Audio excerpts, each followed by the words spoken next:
Hello, author talk, booktube, authortube, everyone else.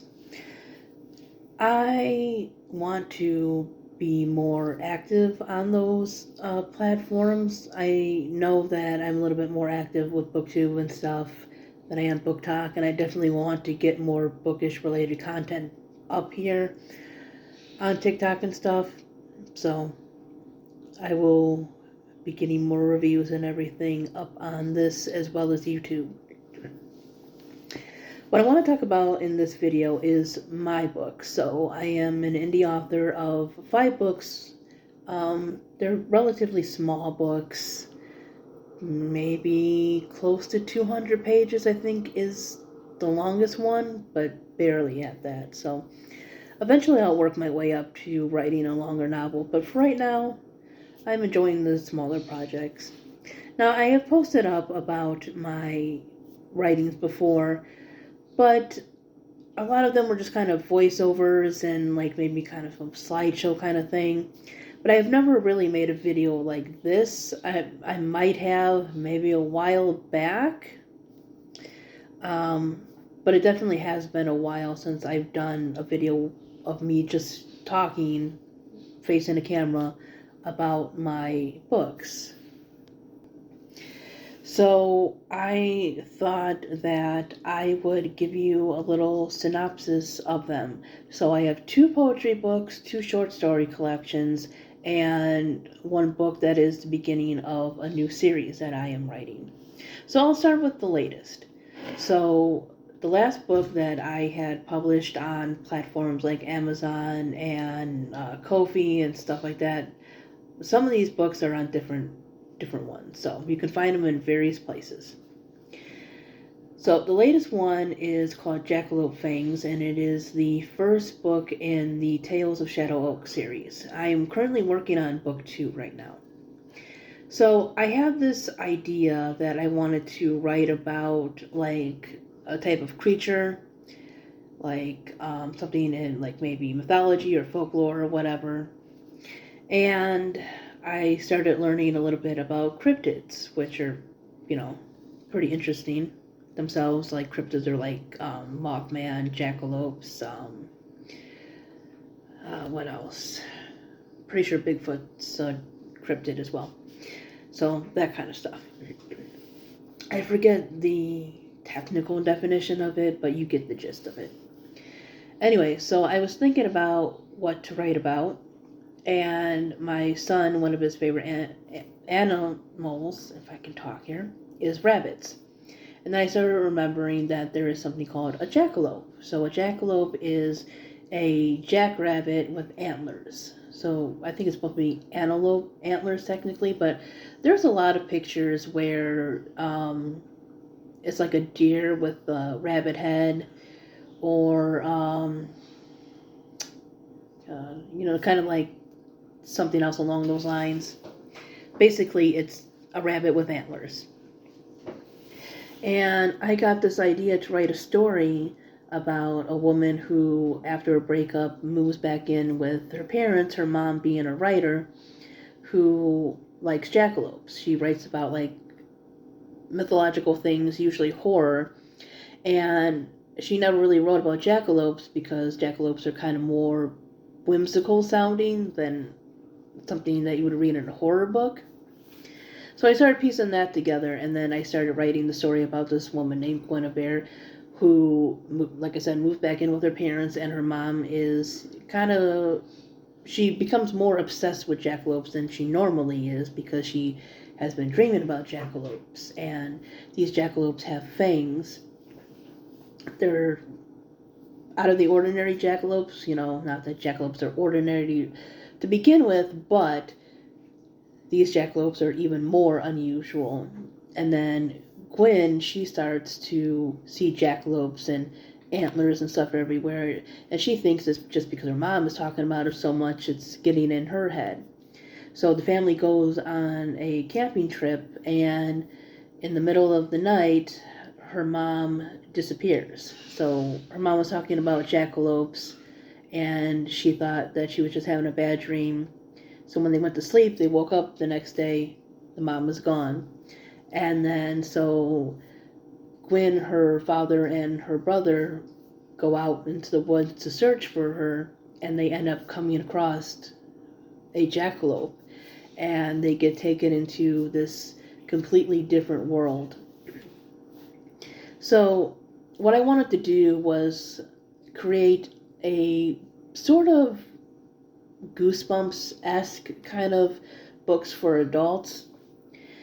And when I say for adults, I'm meaning like adult characters. There's probably going to be some swearing, which there is. Things might be a little dark, but I'm not into writing spice. I cannot stand gore, so yeah, just imagine those. Imagine Goosebumps, like I said, that kind of like style almost, or anything that's like kind of horror, spooky-esque that you might have watched or read when you were younger, but with adult characters. I just wanted to write something fun. Also some like meaningful things in there, but mostly that just kind of fun, spooky-ish kind of mystery kind of thing. I have decided to go with Giants and the Fear of Large Things. That's going to be the next book in the Tales of Shadow Oak series. So hopefully I can get that done and edited and maybe out later this year, because they're not very big books. So on to the next ones, because like I said, that one was the latest one that I had published.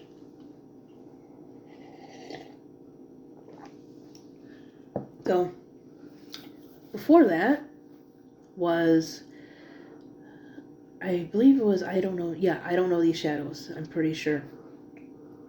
And how I Don't Know These Shadows started was I asked people to give me a word, and I would write a story around it.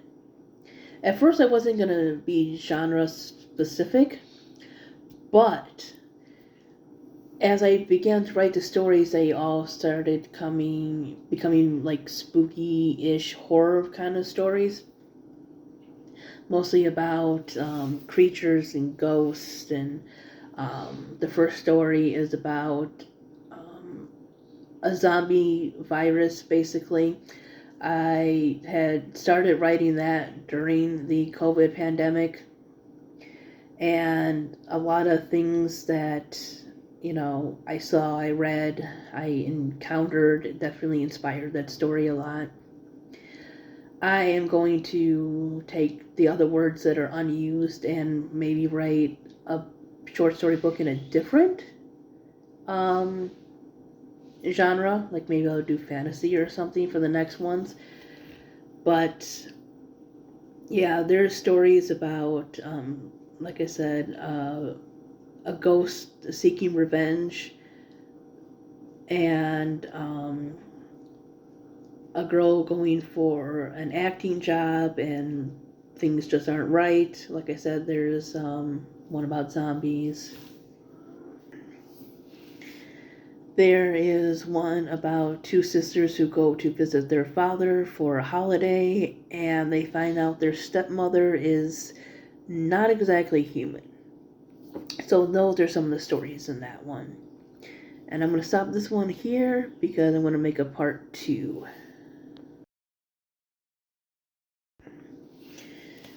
Alright, so the next book I'm going to talk about is The Silly Things We Talked About, and that is a poetry collection.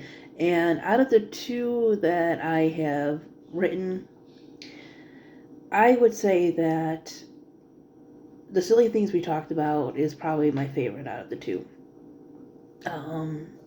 One, I feel my poetry got better. I feel that I didn't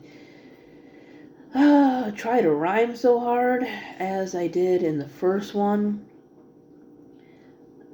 This book covers just a lot of things I went through with homelessness and some other things. Just changes in life and everything. Maybe the loss of people, whether it be just them not being here anymore, the loss of friendships and other things like that. So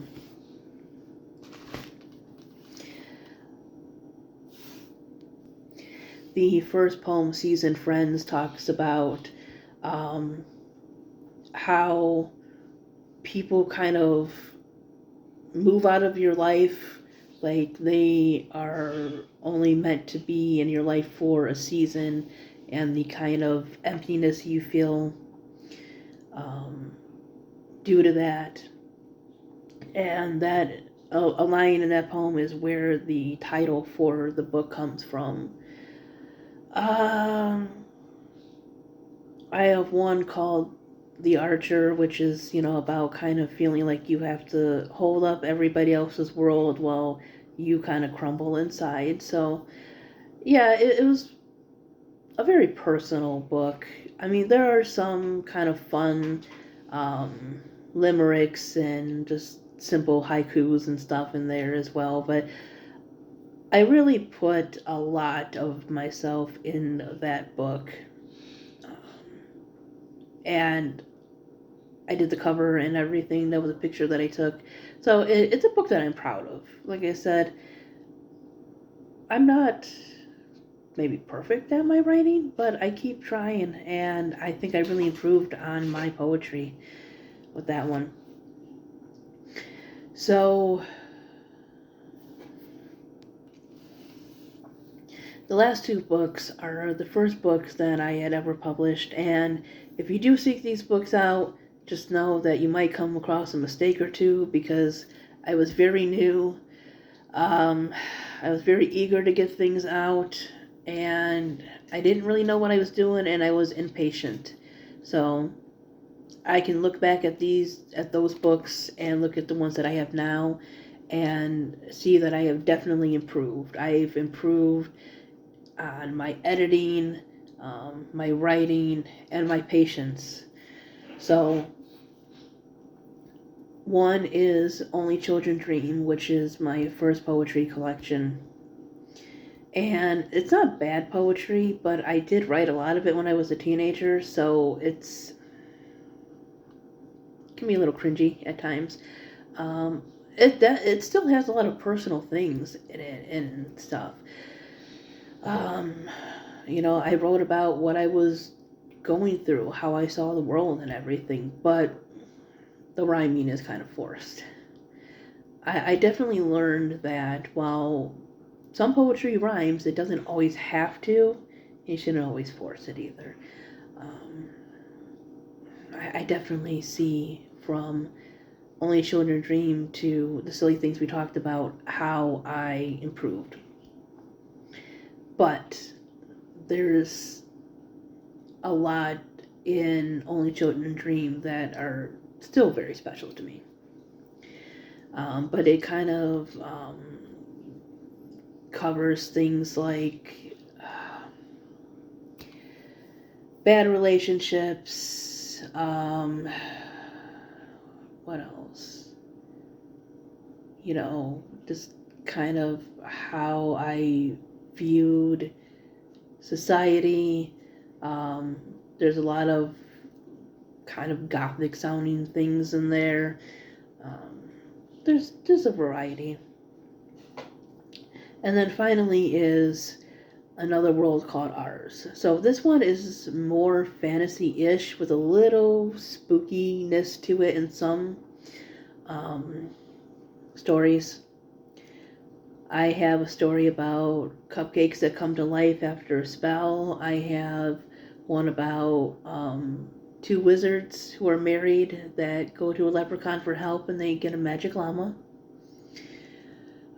There is a story with a dragon. There is one about a talking cat. So again, a variety. I like the stories in that one a lot. I like the characters and everything. It's just that the editing wasn't great. Like I said, I learned a lot of patience, and I learned how to format a little bit better. So I think I like the stories equally from Another World Called Ours and I Don't Know These Shadows. Another World Called Ours definitely has a little bit more variety in genre, I would say. But I do like them both. So I like all my books in their own way, but I definitely see, an improvement in writing skills and stuff. So, yeah, hopefully you guys will maybe take a look at the books, and I will see you next time. Thank you guys for watching. Thank you guys for supporting indie authors, and I will see you next time. Bye-bye.